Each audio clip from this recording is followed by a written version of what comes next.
la ley de fusión. La ley de fusión de un gas, acuérdense que no es difusión, sino efusión, que es escape.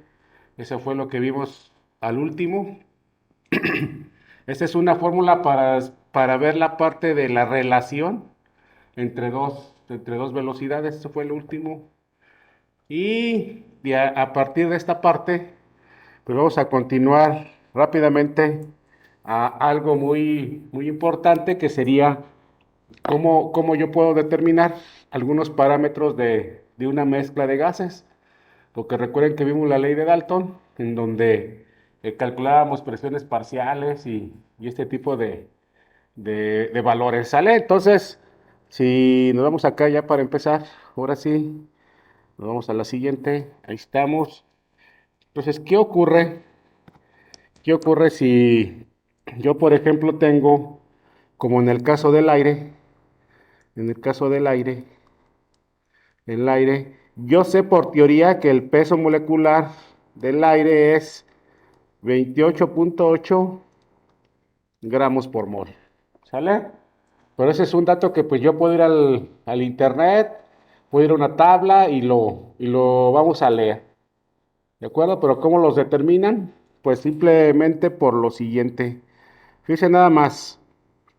Nosotros sabemos que el aire a una atmósfera de presión, es decir, a nivel de mar, el aire va a andar trayendo algo así como, por ahí lo podemos considerar como 79%, ¿sale? 79% de nitrógeno y el resto, más o menos 21% de oxígeno. Claro que faltan varios gases más que tenemos en la atmósfera, como el dióxido de carbono, el monóxido, el dióxido de azufre, en fin, varios gases. Pero si más o menos trae esa composición, esas composiciones son molares, ¿sale? Es composición molar. Aquí le voy a poner aquí nota, nota, composición molar. ¿De acuerdo? Composición molar. Entonces, ¿qué quiere decir eso? ¿Qué quiere decir esto? Si por ejemplo, yo digo que tenemos 100 moles. Si por ejemplo yo digo, pues si tenemos 100 moles de aire, pues esto nos quiere decir que 79 moles van a ser de nitrógeno y 21 moles van a ser de qué, de oxígeno, ¿sale? Entonces, me imagino que ustedes, pues, sí llevaron bien su química básica, se recuerdan todos sus pesos moleculares. ¿Cuál es el peso molecular del oxígeno? Del oxígeno así solito. ¿Y cuál es el peso molecular del nitrógeno solito?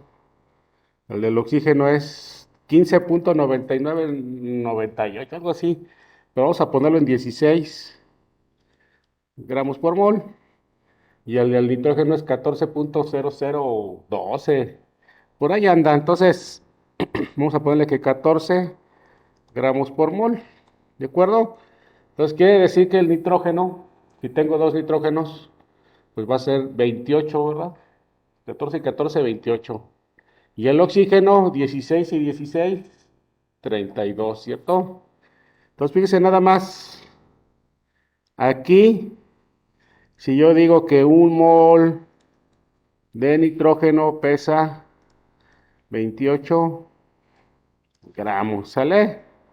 Y yo digo que un mol de oxígeno pesa 32 gramos, ¿de acuerdo?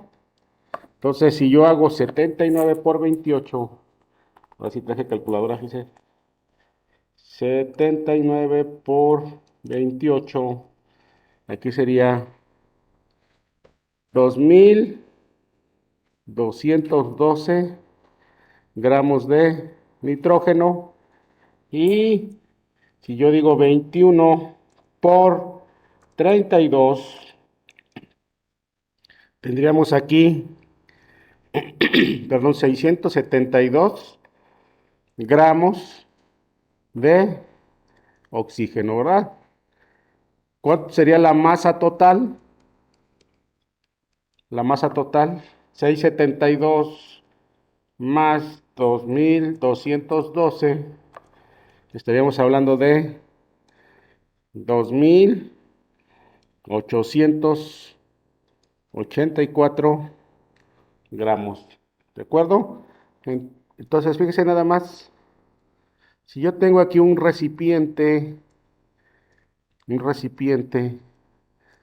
donde coloqué 100 moles de aire, quiere decir que el aire va a pesar, estos 100 moles pesan 2884 gramos, ¿cierto?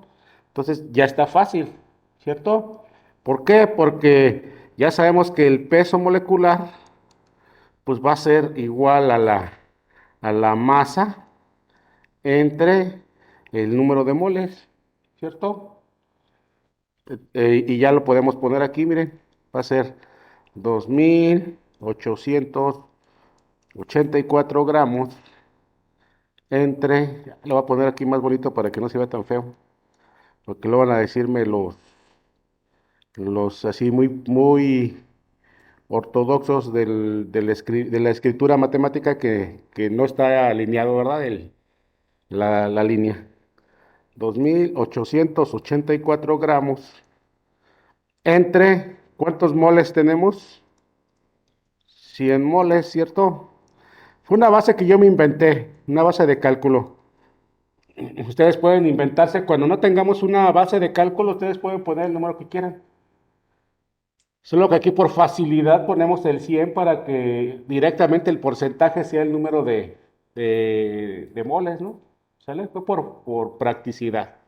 Entonces, pues ya estufas. ¿Cuántos ceros tenemos? Dos, ¿no? Recorremos dos veces el punto, que sería 28.84 gramos por cada mol. ¿De acuerdo? Entonces ustedes pueden calcular el peso molecular de una mezcla de gases de esta forma. Es lo que aporta un gas a la mezcla en peso y el mole. ¿De acuerdo? Y le digo que el teórico ya determinado con todos los gases que participan en el aire, pues su peso molecular siempre lo establecemos como 28.8 gramos sobre mol. ¿De acuerdo? Pero así se determina. Nosotros determinamos qué porcentaje de moles aporta cada gas y ya una vez determinado ese porcentaje, nosotros podemos pasarlo a peso y hacemos la relación. ¿De acuerdo? Entonces, pues si yo supongo ese aire que son 100 moles ahí, pues va a tener ese peso molecular. Y esto de aquí, eso que tenemos ahí de 79% de nitrógeno y 21% de oxígeno, esto no lo quería dejar hasta el último, pero esto es como si fuera la fracción molar del nitrógeno y esto es como si fuera la fracción molar del oxígeno, ¿de acuerdo? Entonces, perdón, esto es importante porque cuando determinemos los moles totales que tenemos en un tanque, si esos moles yo los multiplico por la fracción molar, sé cuántos moles está aportando cada gas, puedo pasar esos moles a peso y ya sé cuál es el peso molecular del sistema, ¿verdad? Del gas. ¿De acuerdo?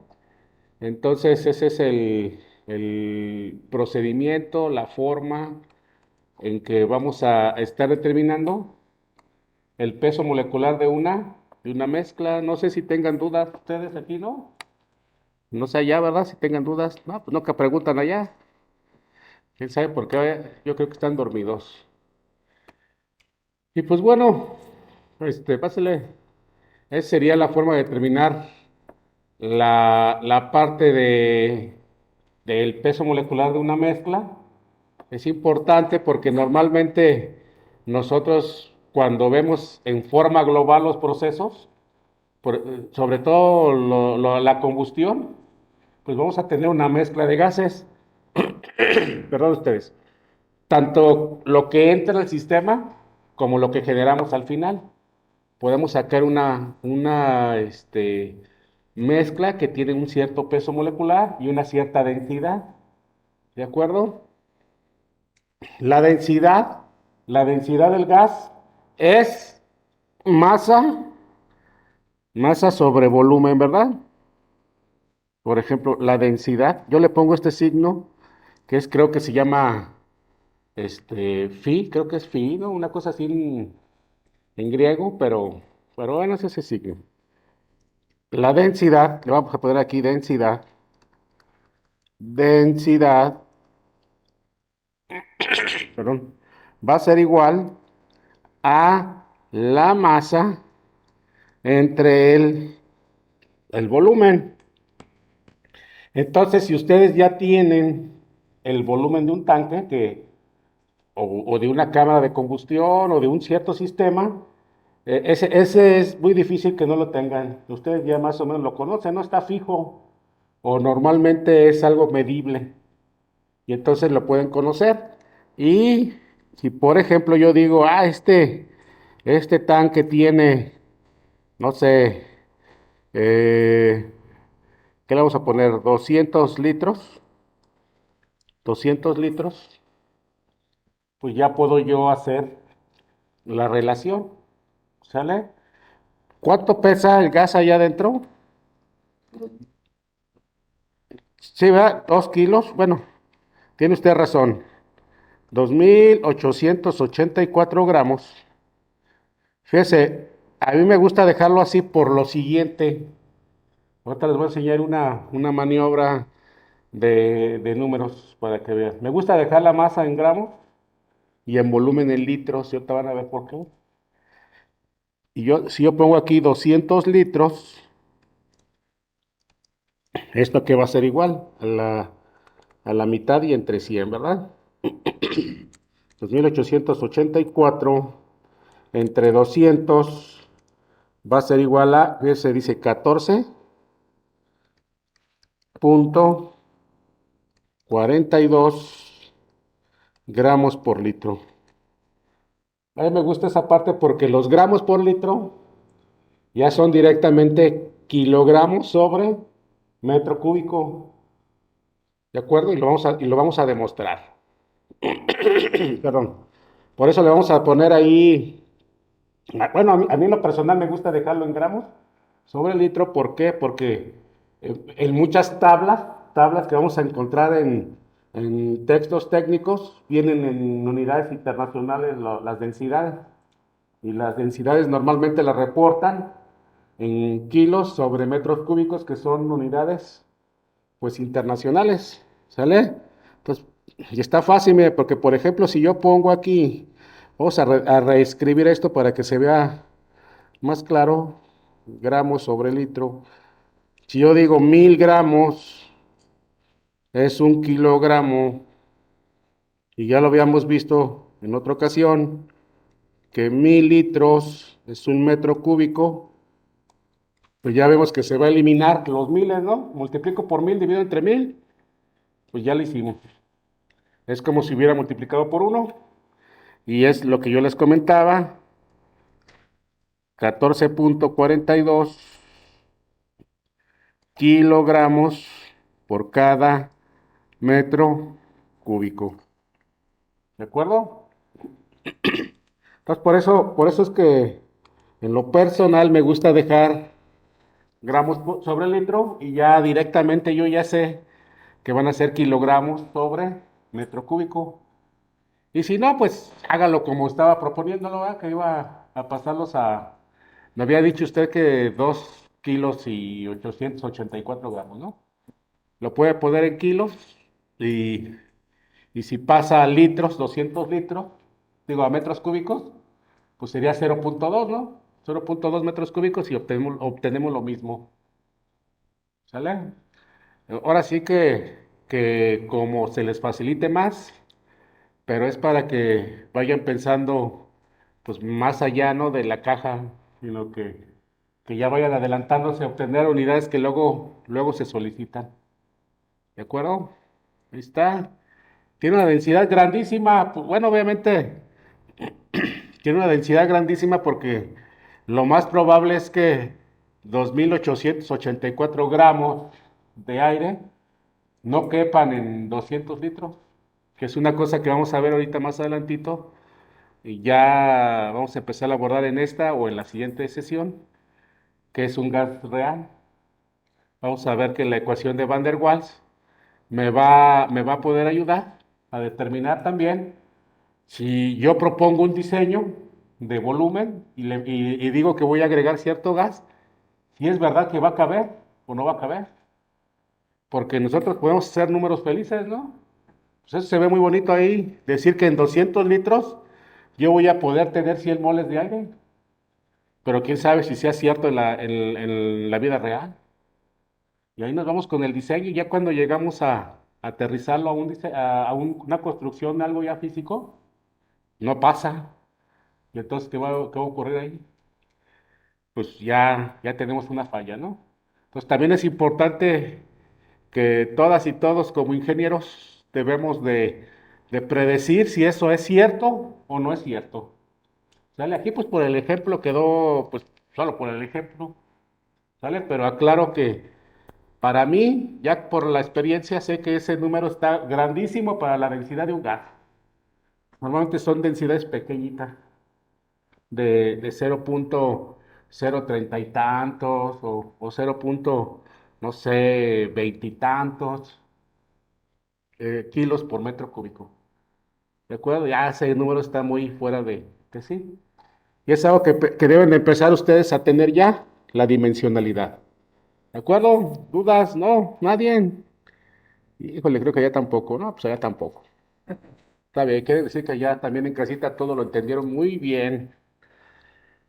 Y bueno, y esto es lo que yo les quería contar de la parte del peso molecular de una mezcla de gases y también la densidad de esa mezcla de gases, ¿ok?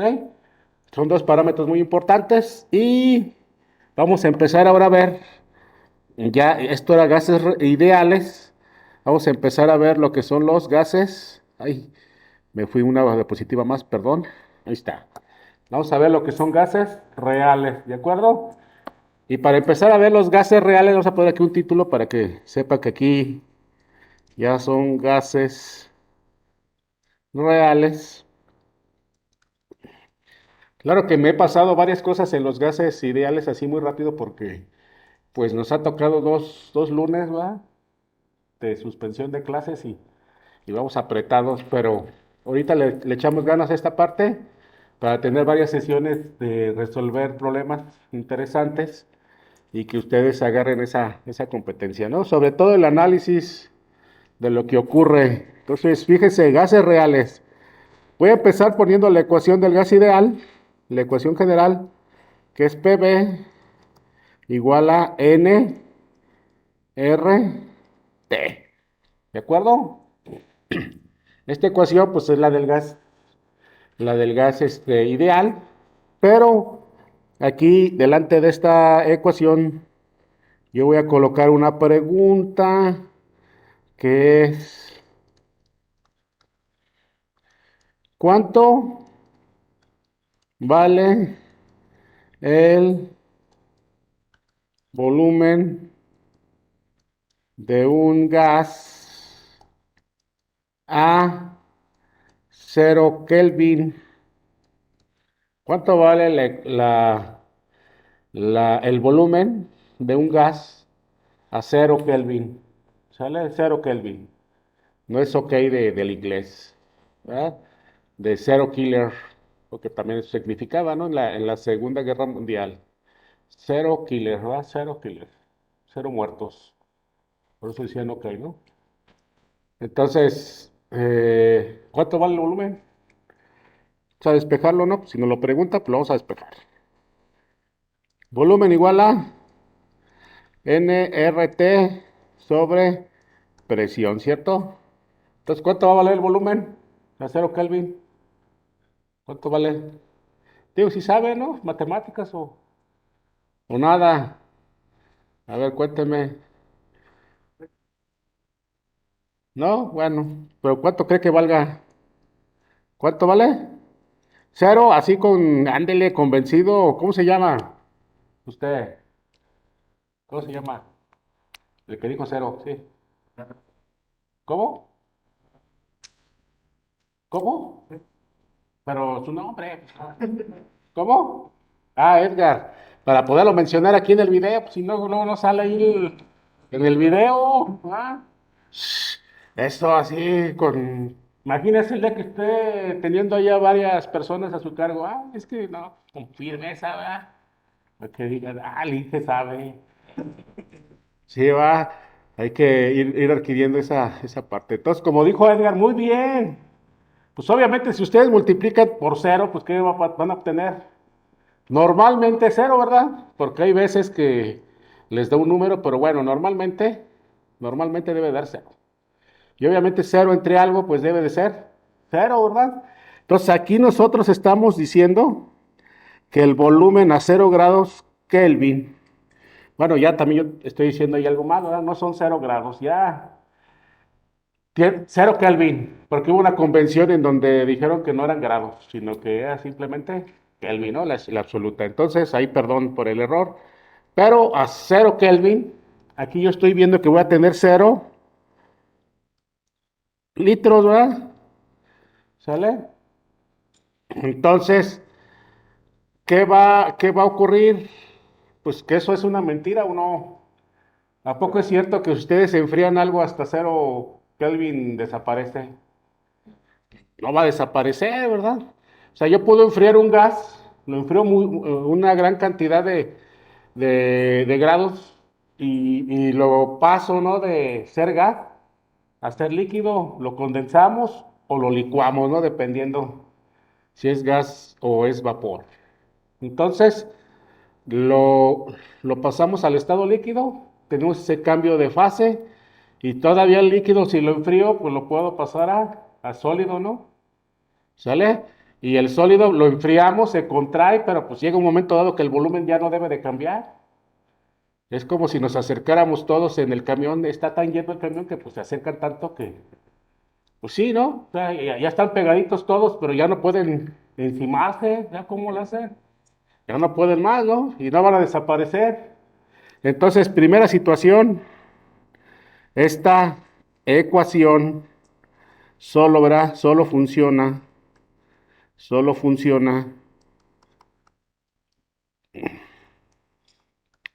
en un cierto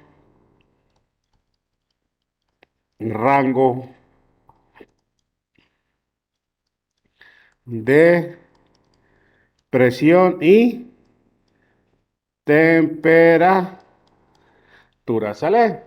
¿Por qué? Porque ya les habíamos dicho que los gases reales se acercan tanto las moléculas que logran establecer fuerzas de atracción y repulsión. Y muchas veces vamos a ver que las moléculas de gas van como en racimos cuando están en comportamiento real. O sea, no andan solitas como en el ideal, sino se empiezan a juntar dos moleculitas, tres, cuatro, andan como juntas. Y eso hace que la presión, se vaya teniendo una falla al medir con esta ecuación ideal. Y obviamente el volumen, ustedes ven que también en algún momento dado empezamos a tener problemas y nosotros siempre debemos de tener certeza de la presión, el volumen, temperatura y la cantidad de gas que tenemos en un sistema, ¿verdad? Entonces, ¿cómo esta parte falló? Esta parte no la puedo predecir muy bien.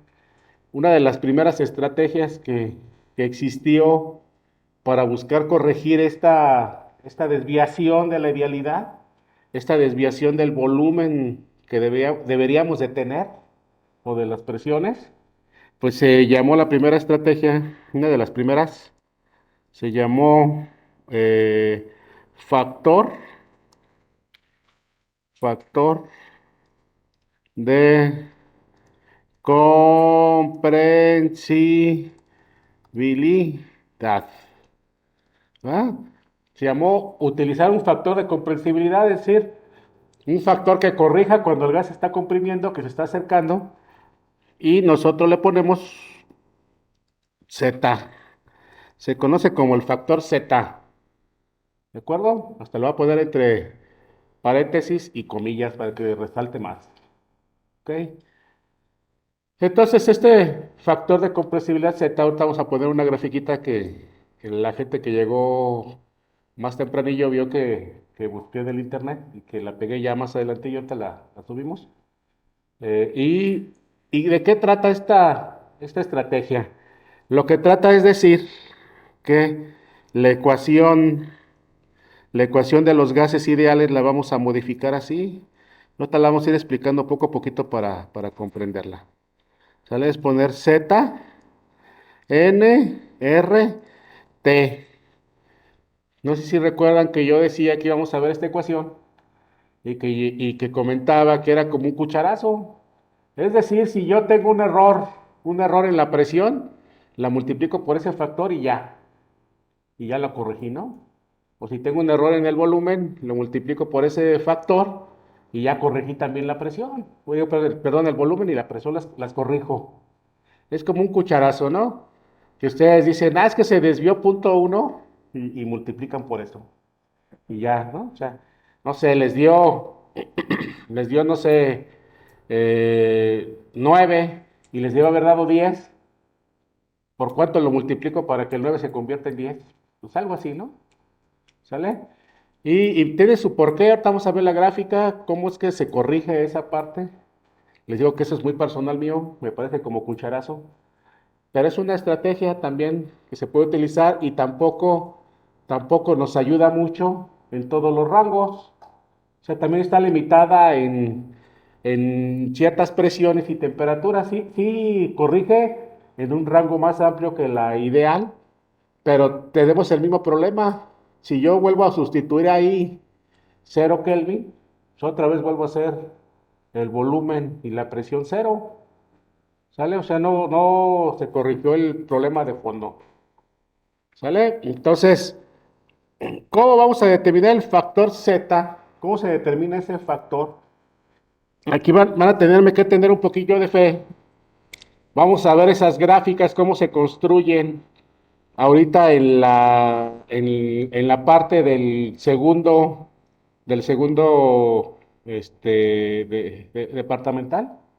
No, les miento, no es el segundo. En el tercer departamental, que veamos el estado líquido, vamos a ver unas ecuaciones que son conocidas como la de Clapeyron y la de Clausius-Clapeyron, y con esa se construye unas gráficas de estado, y ahí vamos a ver pues ya más firmemente esto, ¿verdad? Entonces ahorita les voy a pedir un poquito de fe, pero Z se obtiene de una gráfica, espero que me salga más o menos derecho, ¿sale?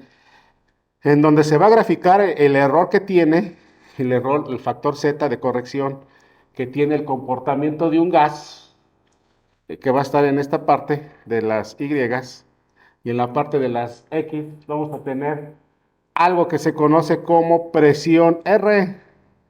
Presión R. ¿Qué es presión R? Presión R se va a conocer como presión reducida. Reducida. ¿Sale? Y hagan de cuenta que un gas, cuando ya está en comportamiento real, tiene una apariencia así su gráfica. Viene así, luego viene una desviación bastante evidente y luego vuelve a subir así. ¿Sale? Tiene ese comportamiento clásico. ¿Ok? Y esto es a una cierta temperatura R. ¿Qué es temperatura R? Ándele, va, qué óvole. Está bien difícil, va. Temperatura reducida. ¿Verdad? Pues sí, ya. ¿Verdad? Si le pongo BR, pues va a decirme que volumen reducido, ¿verdad? Ya, qué óvole. ¿Verdad que es lógico este rollo? Hagan de cuenta que si yo, vamos a poner temperatura reducida 1. Ahorita vamos a ver la gráfica. Si, por ejemplo, modifico la temperatura, hago otra temperatura reducida y grafico esto, puede ser que esto haga así y a lo mejor esta es temperatura reducida 2. Entonces yo voy a poder tener una colección de estas curvas, ¿sale? Y lo que yo hago es encontrar la presión reducida y la temperatura reducida, extrapolar en la gráfica el valor Z y hacer la corrección, ¿no? Saber cuánto se desvió de la idealidad el gas en ese comportamiento. ¿Sale? Por ejemplo, no sé, vamos a decir que presión reducida va a ser igual a algo que se llama presión sobre la presión medida. La presión que estoy midiendo en el sistema, la que tengo, vamos a decirle como que la verdadera, la real, la que estoy midiendo en el sistema, entre algo que se llama PC. ¿Saben qué es PC? ¿No, verdad? Por eso les digo que es un poco de fe. Presión crítica, crítica. De hecho, vamos a ver la construcción de unas gráficas para encontrar el punto crítico. El punto crítico, ahorita enseguida en la siguiente diapositiva dibujo la gráfica para que la vayan conociendo. El punto crítico es una condición a partir de la cual la sustancia que yo tengo estudiando va a ser ya totalmente gaseosa. No existe el estado líquido. No sé, es como lo más clásico que yo les he venido contando. Si ustedes tienen agua, el agua pues empieza a evaporarse. Conforme subimos la temperatura, empieza a aparecerle más y más y cada vez más ampliamente una cantidad de vapor. Pero desgraciadamente en un rango muy, bueno, no desgraciadamente porque también ayuda mucho, pero vamos a decir que en un cierto rango amplio, cada que yo tenga líquido, voy a tener vapor. Entonces tengo esa mezcla vapor, vapor líquido, vapor líquido, vapor líquido, hasta que llego al punto crítico. En el punto crítico dejo de tener líquido y ya solamente existe gas. A partir de ese punto crítico, que vamos a ver en la gráfica, ya existe solamente gas. No existe líquido. ¿De acuerdo? Y por eso se llama crítico. La TR, que es la temperatura, perdón, la TC, pues una vez le vamos a poner temperatura. Aparece C, ¿verdad? Temperatura crítica.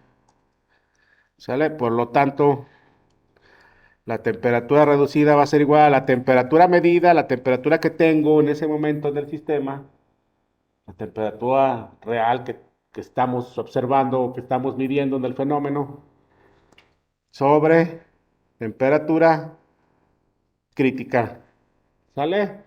Y no sé, vamos a hacer una suposición ahorita, más adelantito en la gráfica para que quede bien, bien entendida. ¿Sale? Entonces, vamos a decir que si ustedes obtuvieron un valor, vamos a poner hasta entre corchetes A, y aquí obtuvieron un valor B, ¿sale? Nos vamos a la gráfica y buscamos esos dos puntos. Vamos a suponer que la temperatura reducida a 2 es igual a B, ¿sale? Que fuera igual a B. Y que aquí tuviéramos nosotros, aquí, en este punto, la condición A. Si ustedes se fijan, no tiene unidades, ¿cierto? No tiene unidades. Las temperaturas reducidas y las presiones reducidas se eliminan, ¿cierto? Entonces, ¿qué van a hacer? Dicen ustedes, yo subo el punto A hasta que toco la gráfica que corresponde a B, ¿sale?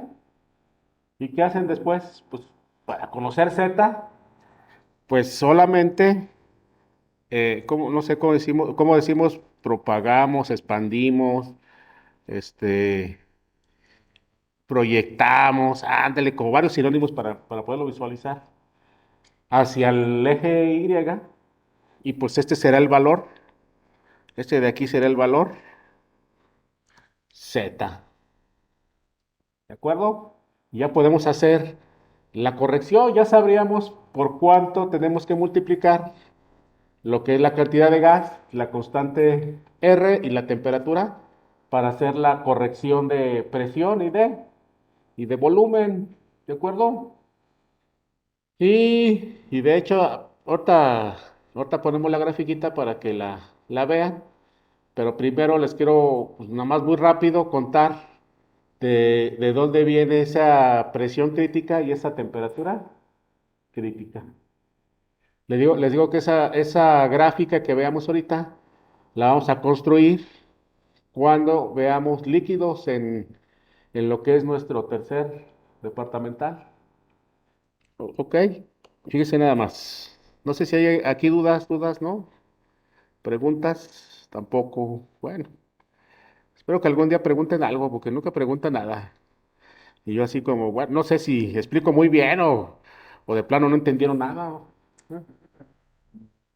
¿Sí? Apenas está como digiriendo. ¿Sí? Pues sí, va. Bueno, vamos bien. Ok, de acuerdo. Entonces, la gráfica. Perdonen ustedes, se me fue el rollo bien feo.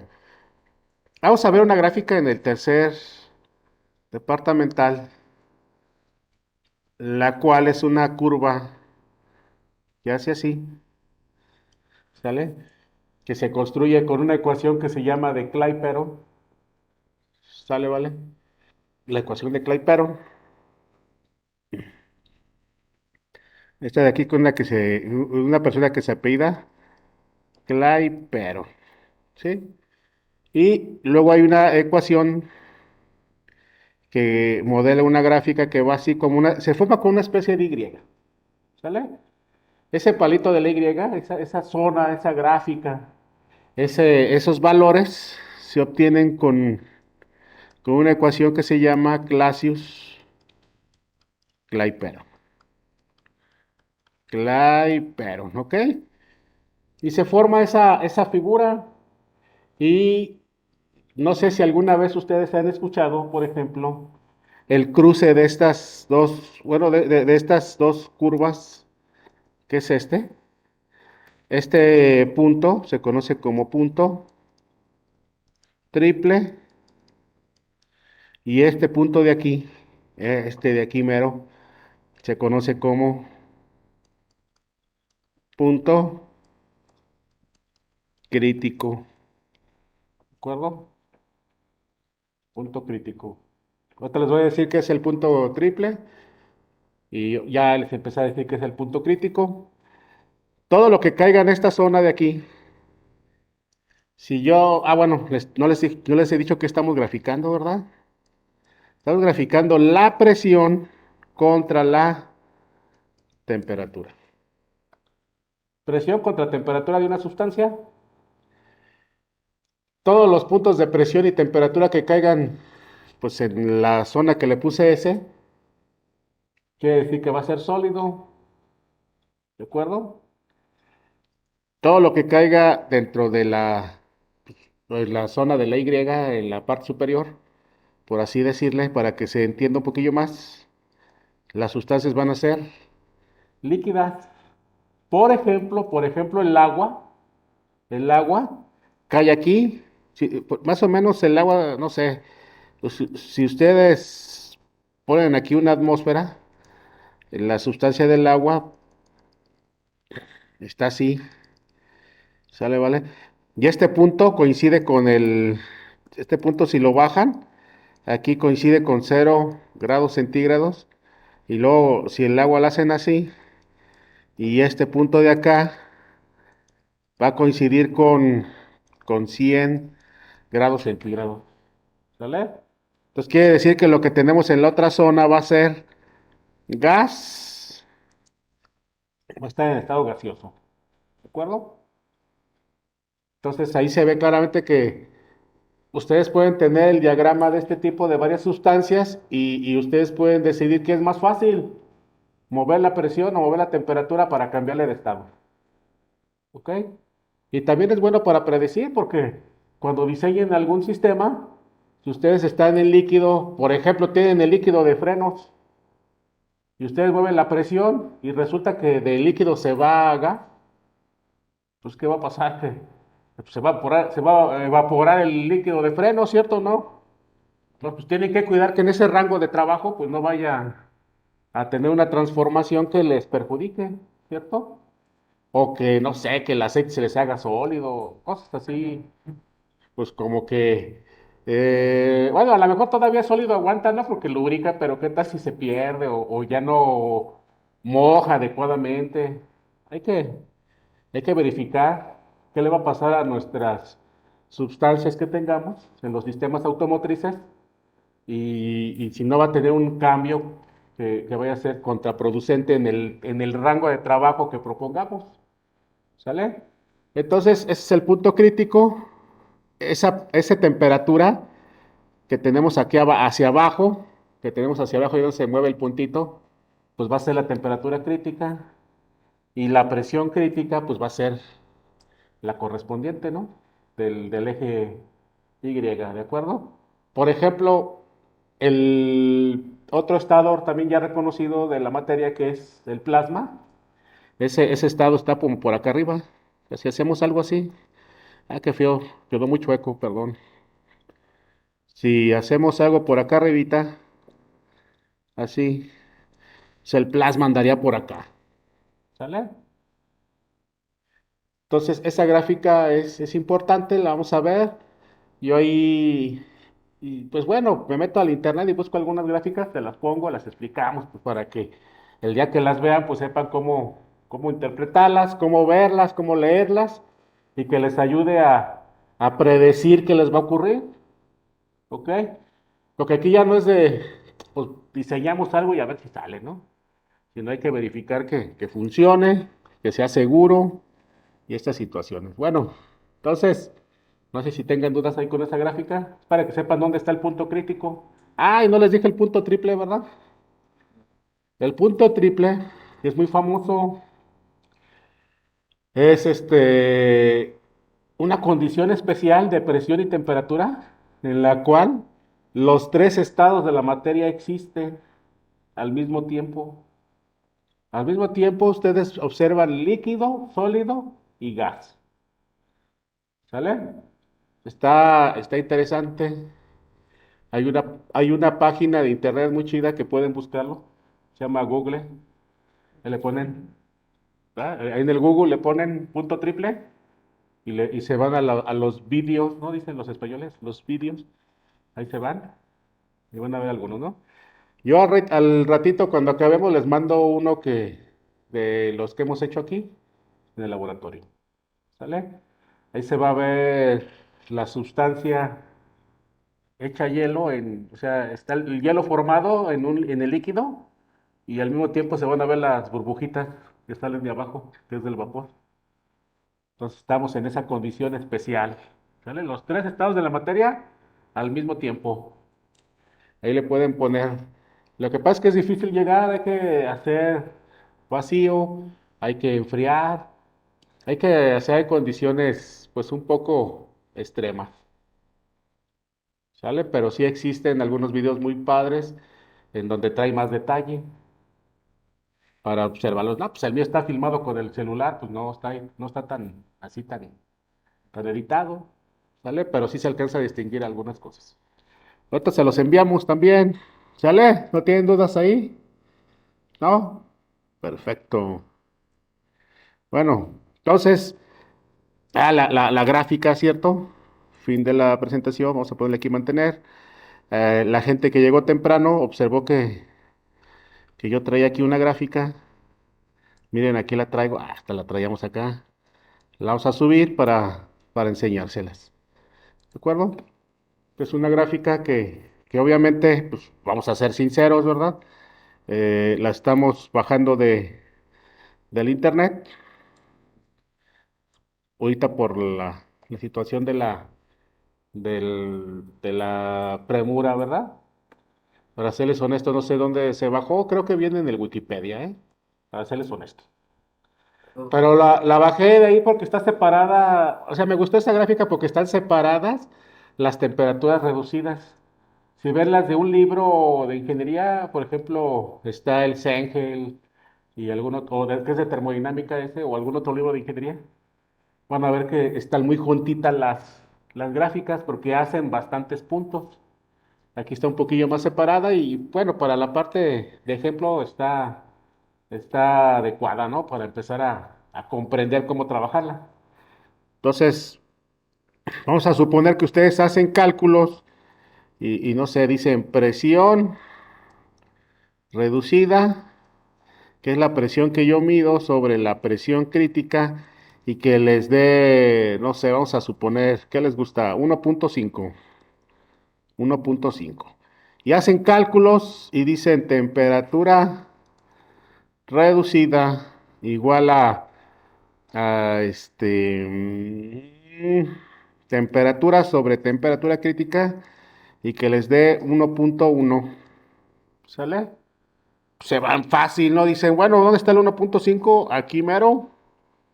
¿Y cuál es la del 1.1? Pues va a ser esta gráfica, ¿cierto? Pues ya hacen lo que les había dicho. Lo hice a propósito para que se viera muy bonito, ¿no? Pues sí, ¿para qué les echo mentiras, no? Y ya cruza con la gráfica del 1.1. Es el mismo gas, ¿eh? ¿Cuál gas sea? La verdad lo desconozco. Pero normalmente buscamos la gráfica del factor de compresibilidad de un cierto gas que trabajamos y es la que vamos a interpretar. ¿Cuál es la misma? El mismo gas, perdón, pero a diferentes condiciones. Y se ve sus gráficas, su comportamiento. Así es. Pues normalmente nos vamos, por ejemplo, a algunos libros. Yo ahí en la academia, si un día requieren algo, ahí tenemos, bueno, yo tengo ahí el manual del ingeniero químico del PR, es un libro que trae una gran colección de gráficas de diferentes cosas. Es de esos libros, si ustedes lo buscan cuánto cuesta, pues está caro, pues, pero ahí lo tengo.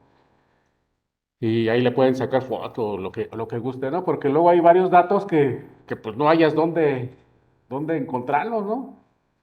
Y normalmente luego en la industria construyen los proveedores de insumos a la industria estas gráficas y se las proporcionan en manuales, ¿sale? Entonces tú buscas el manual y lo consultas y haces la extrapolación, ¿ok? Aquí es como pues, lo que tenemos a la mano, ¿no? Porque pues sí, pues no, vas a la industria y le dices, oye, regálame las gráficas. Ay, no te las van a prestar, ¿no? Capaz de que ni nos reciben siquiera así, ¿no? ¿Tú quién eres? Y luego menos para darte datos, ¿sale? Ahí está, mire. Y pues ya, ¿no? Usted dice, pues la parte del valor de Z aquí está, 0.5. Pues hay que multiplicar lo que es la cantidad de gas, la constante y la temperatura por punto 5, ¿no? 0.5. Obviamente es adimensional, no tiene dimensiones, para que la misma constante de los gases me dé las unidades. Claro que yo se las deduje en atmósfera por litro sobre mol por Kelvin, pero hay diversos valores que nosotros podemos utilizar de la constante de los gases dependiendo de los datos que tenemos. O sea, si tengo, por ejemplo, PSI o tengo pascales, bares, milímetros de mercurio, pues busco también la constante y ya se me facilita hacer el trabajo matemático y no tengo que estar transformando tanto, ¿de acuerdo? Si ustedes ven precisamente en este libro que les dije del Sengel, en las primeras hojas, viene una tabla de varias unidades, ¿no? Pues, de equivalencias, y viene en ellas las constantes, viene constante R de los gases en varios valores de unidades, ¿sale? Se puede ver la unidad, porque si ya tienes la medición en otro sistema, que no es el internacional, pues tú ubicas la constante R y utilizas esa. Porque al final de cuentas, lo que deben de entender como ingenieras e ingenieros es que haciendo el análisis dimensional, saben qué se elimina y qué se queda. Y te da la unidad correspondiente, ¿no? ¿Sale? Esto se utiliza, es parte de la práctica. ¿De acuerdo? Así lo puse para que fuera ejemplo. Va que va. Y bueno, ¿qué sigue? ¿Qué sigue? ¿Cuál otra estrategia sigue? Este es el factor de comprensibilidad. ¿De acuerdo? Esta es una de las primeras estrategias. La otra que a mí, bueno, en lo personal me gusta más, que, que la vi bastante apropiada porque considera muchas otras cosas. Considera las interacciones entre las moléculas que forman parte del gas cuando se acercan y que empiezan a interaccionar. Es esta. Hay alguien que dijo, bueno, yo tengo la ecuación base que es la de los gases ideales, igual a nRT, ¿verdad? La del pobre vato nunca reprobó termo, ¿no? Que yo les decía. Entonces, de ahí, ¿qué ocurre? Dijeron, bueno, ¿qué onda con el volumen?